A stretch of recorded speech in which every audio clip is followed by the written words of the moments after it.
Selamat pagi anak-anakku sekalian. Selamat bertemu di KBM Online Kimia untuk pertama kalinya. Jadi untuk pertemuan pertama ini ada baiknya Bapak memperkenalkan siapa Bapak kepada anak-anakku sekalian. Oke, baiklah. Untuk SMA Santo Thomas 3 ada tim kimia, yaitu yang terdiri dari 2 orang guru. Yang pertama adalah Bapak Dr. Andus M. Lumbanturuan SPD MPD. Lalu yang kedua saya sendiri, Roy Fernando Nababan SPD. Jadi apapun yang Bapak sampaikan nanti itu adalah atas kerjasama dan kesepakatan dari kami berdua guru kimia yang ada di SMA Santo Thomas 3.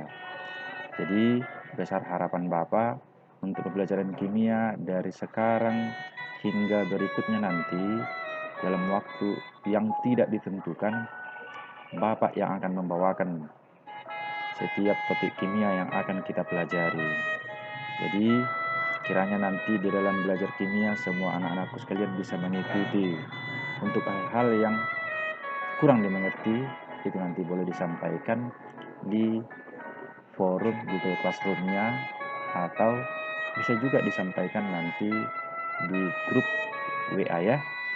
Jadi untuk pengurus kelas yang ada di kelas-kelas 10 IPA dan IPS kiranya membuat grup WA masing-masing dan mengundang saya sebagai guru kimia dan Pak M. Lumbanturuan yang nantinya bisa memberi arahan seputar pelajaran kimia di grup WA masing-masing, atau bisa kita menggunakan langsung forum yang ada di Google Classroom-nya. Oke, hari ini kita mulai pembelajaran kimia kita untuk pertama kalinya.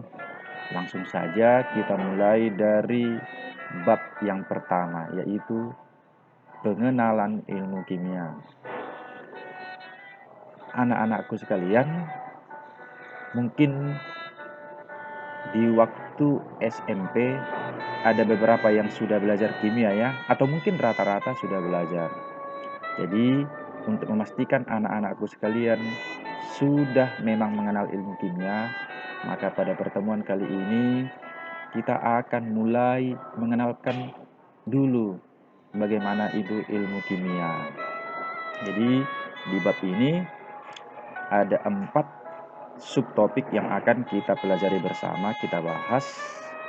Nah, yang pertama itu ada ini ya, hakikat ilmu kimia. Yang kedua ada peranan ilmu kimia. Yang ketiga itu ada metode ilmiah ya. Dan yang keempat keselamatan kerja dan keamanan kimia. Tentunya ini adalah suatu hal yang perlu kita kuasai ketika kita nanti berada di laboratorium ya. Yang keempat, untuk pertemuan kali ini kita hanya belajar pada subbab yang pertama ini, yaitu hakikat ilmu kimia. Untuk subbab 2, 3, 4 itu akan kita pelajari di pertemuan berikutnya ya. Oke, baiklah anak-anakku sekalian, kita mulai dari yang pertama, itu tadi hakikat ilmu kimia. Coba perhatikan anak-anakku sekalian, di layar ini ada beberapa gambar. Tahukah anak-anakku sekalian bahwa gambar-gambar yang ada di layar ini adalah gambar-gambar produk yang ada di sekitar kehidupan kita ya. Dan setiap produk ini pasti memiliki komposisi yang di dalamnya ada bahan kimia.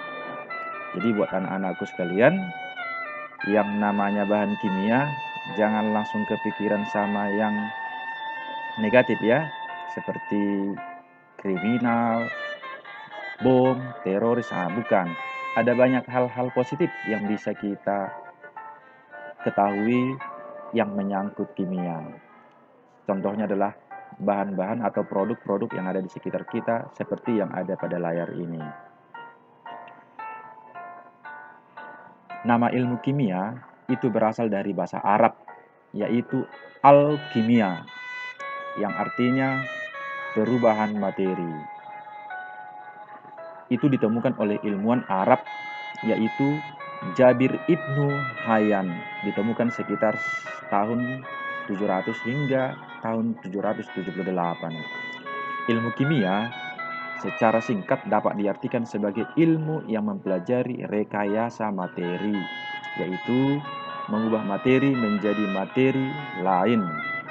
Jadi, kalau secara meluas, ilmu kimia itu adalah ilmu mempelajari tentang susunan struktur, sifat, perubahan, jadi ya, serta energi yang menyertai perubahan suatu zat atau materi. Zat atau materi itu apa? Nah, kalau materi itu kita kenal dengan segala sesuatu yang menempati ruang dan mempunyai massa. Jadi, apa contoh materi? Kalau di sekitar kita, kalau kita termasuk materi apa tidak? Jawabannya tentu iya. Karena apa? Kita kan memiliki massa.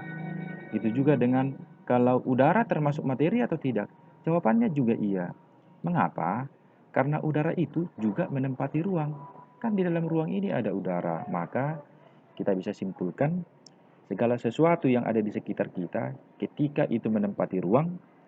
Yang kedua, ketika dia memiliki massa, maka itu disebut dengan materi ya. Kita lanjut, yaitu hakikat ilmu kimia adalah bahwa benda itu bisa mengalami perubahan bentuk maupun susunan partikel menjadi bentuk yang lain sehingga terjadi deformasi atau perubahan letak susunan. Ini nantinya akan mempengaruhi sifat-sifat yang berbeda dengan wujud zat yang semula. Ilmu kimia diperlukan dan terlibat dalam kegiatan industri. Ada perdagangan, kesehatan, ataupun berbagai bidang lain. Ilmu kimia juga sangat berperan dalam penemuan dan pengembangan material dan sumber energi baru yang lebih bermanfaat, bernilai ekonomis tinggi, dan lebih ramah lingkungan. Yang pertama, sebagai topik dasar materi ini adalah susunan materi. Susunan materi itu yang kita kenalkan ada 3. Yang pertama itu unsur. Apa itu unsur? Unsur adalah zat yang paling sederhana yang sudah tidak bisa dibagi lagi. Ada banyak unsur ya, tapi contohnya ini ada Na, ini kita kenal dengan nama unsur natrium. H, ini hidrogen. O, oksigen. Fe, ini ferum. Dalam bahasa Indonesia kita kenal dengan besi. Kemudian ada C, itu namanya unsur karbon. Susunan materi yang kedua adalah senyawa, di mana senyawa adalah zat yang terbentuk dari gabungan beberapa unsur dengan perbandingan tertentu. Contoh, misalnya CO2, maka CO2 ini berarti ada 2 unsur ya. Yang pertama ada unsur C, ada unsur O. Dengan perbandingannya, kalau pada CO2, maka satu atom C akan berikatan dengan 2 atom O. Kemudian ada H2O, berarti susunan atomnya adalah 2 atom H dengan 1 atom O. Itu juga dengan CaCO3. Berarti nanti anak-anakku sekalian, kalau nanti ada diuraikan beberapa senyawa, maka kita harus bisa menentukan atom-atom apa yang ada di dalam senyawa tersebut ya, berapa jumlahnya. Oke, untuk susunan materi yang ketiga adalah campuran. Campuran itu merupakan gabungan antara 2 zat atau lebih, di mana sifat penyusunnya tidak berubah. Contoh larutan gula. Kalau larutan gula itu campuran apa dengan apa? Tentunya gula dengan air. Begitu juga dengan susu, berarti campuran misalnya susu bubuk atau susu cair dengan air ya. Kemudian air kanji, dan masih banyak lagi yang disebut dengan campuran. Oke, yang kedua itu struktur materi. Struktur materi pada bagian ini akan menjelaskan tentang ikatan yang terjadi antar atom sampai terbentuk molekul unsur, molekul senyawa atau ion. Yang pertama molekul unsur. Molekul unsur adalah ikatan yang terjadi dari atom unsur sejenis. Ingat ya, di garis bawahi harus atom unsur sejenis. Itu yang disebut dengan molekul unsur. Contoh O2 Berarti gabungan dari atom unsur apa dengan atom unsur apa? Yaitu O dengan O.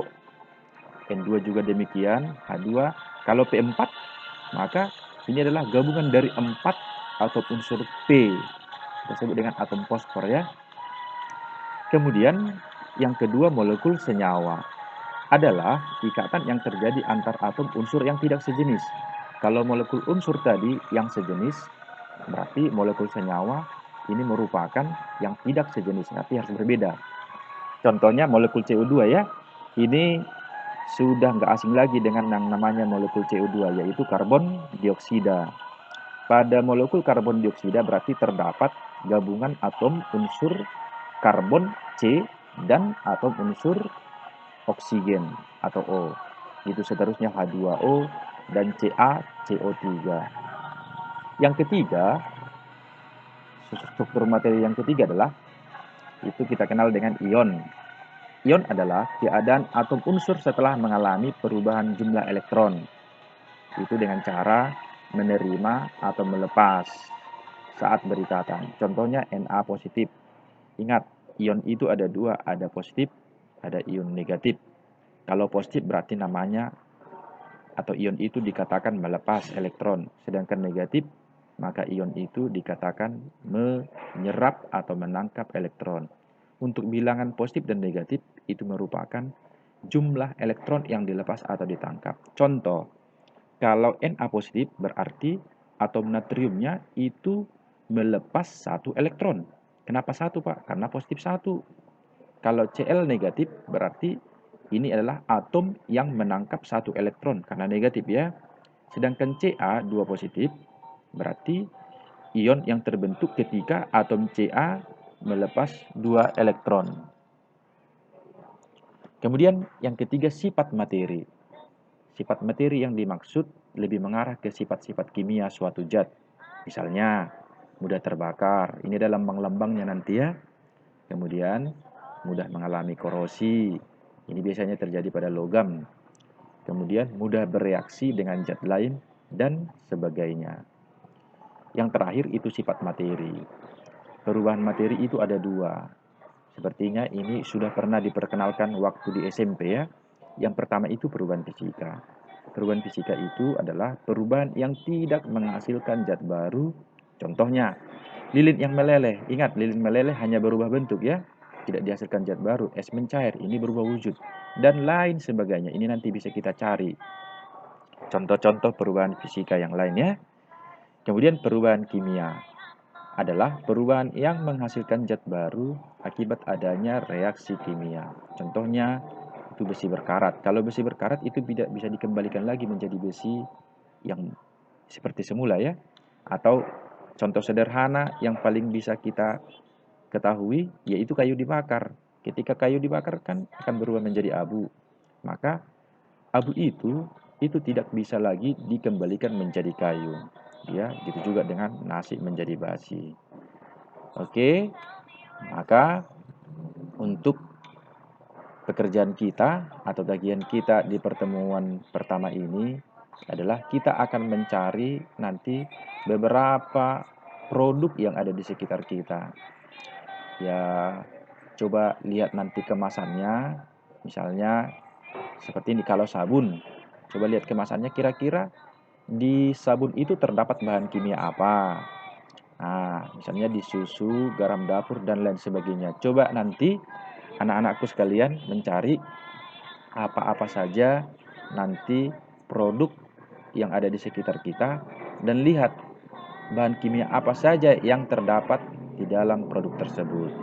Nanti itu bisa dibuat dalam buku latihannya ya, atau nantinya akan Bapak buat dalam bentuk tagihan di kelas Google Classroom-nya.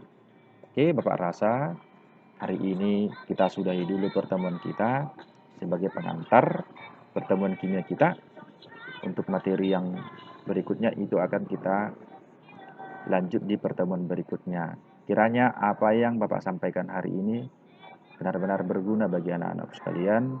Pesan dari Bapak, dan akan selalu Bapak pesankan, berusahalah mencari tahu. Jadi usahakan mendapat pembelajaran itu bukan hanya dari satu sumber, ada banyak sumber lain yang perlu kita cari, kita gali untuk memperdalam pembelajaran kita. Jadi tidak ada alasan dengan kondisi sekarang maka kita akan kurang ilmu. Tetapi justru kondisi sekarang yang akan memotivasi kita untuk bisa melihat lebih banyak lagi sumber belajar. Besar harapan Bapak, pelajaran ini diulang-ulang kembali. Coba nanti tagihan yang Bapak minta dikerjakan dulu. Nanti Bapak perjelas di tugas Google Classroom-nya ya. Oke, akhir kata Bapak sampaikan terima kasih. Sampai jumpa di pertemuan berikutnya. Tetap sehat, tetap kuat, tetap bersukacita. Semangat selalu. Shalom.